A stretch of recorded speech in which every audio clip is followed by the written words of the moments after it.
manatiling isang natatanging, buwagan at namumuklod na mag-aaral ng kanyang panahon sa paaralang Mountain View Village Community School Incorporated.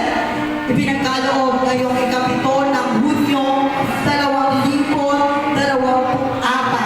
sa Maribeles, Bataan.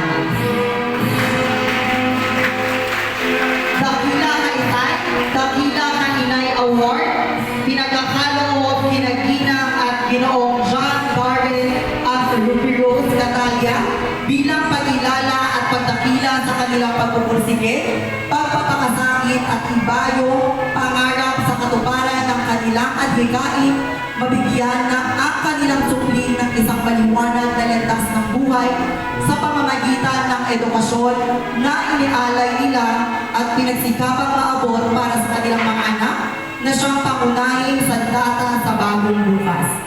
Ipinagkaloob ngayong ika-7 ng Hunyo 2024